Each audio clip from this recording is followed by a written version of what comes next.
Je mets tout le monde à l'aise que cette distribution est déjà débutée dans toutes les 33 préfectures de la Guinée.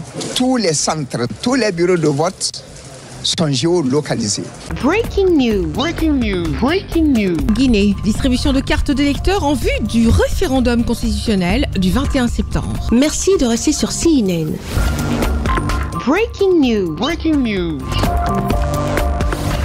En Guinée, alors que le 21 septembre 2025, date du référendum constitutionnel, se rapproche, les autorités ont commencé depuis samedi 6 septembre 2025 la distribution des cartes d'électeurs. Chaque Guinéen inscrit sur la liste électorale doit se rendre dans son quartier, là où il s'est fait recenser, pour retirer sa carte obligatoire pour prendre part au scrutin. C'est l'affluence chaque matin dès 7h à la maison des jeunes de Nongo Village. Les habitants de ce quartier de la périphérie nord de Conakry se pressent pour mettre la main sur leur carte d'électeur.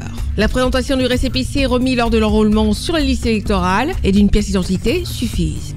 Celui qui vient, on lui demande son récépissé. S'il a son récépissé, maintenant on cherche sa carte.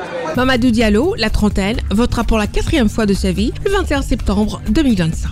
Je suis venu d'abord pour faire un acte civique de tout un citoyen, venir prendre ma carte. On a écouté pour rapport à la Constitution là et on l'a lu.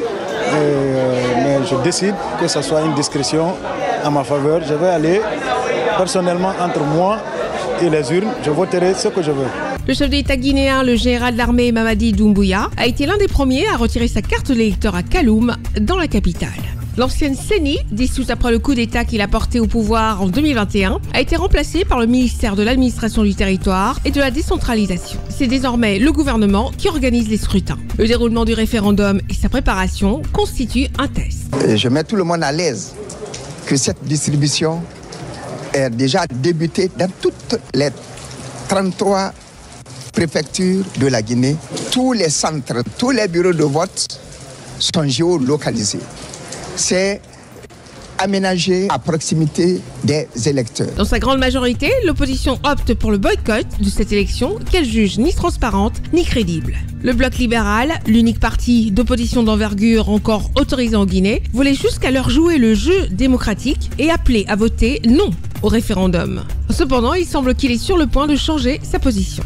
Nous avons commencé à douter sérieusement de la sincérité de ce processus parce que au moment où nous parlons, il y a nos militants, il y a nos responsables qui font l'objet d'intimidation à l'intérieur du pays. Il y a des médias qui me donnent la parole, qu'on ferme les uns après les autres. Nous allons simplement donner la consigne de boycotter. La distribution des cartes électorales se poursuivra jusqu'au 21 septembre 2025, date du référendum constitutionnel. Il existe plus de 5000 points de retrait répartis à travers le pays et dans les représentations diplomatiques guinéennes à l'étranger. Merci d'être sur CNN, la télévision autrement. Les programmes se poursuivent. Retrouvez toute l'actualité afro-mondiale en ligne et en multidiffusion sur CNN, C-Web Info et plateformes digitales, Facebook, YouTube, Instagram et en simultané sur Radio Voltage 2.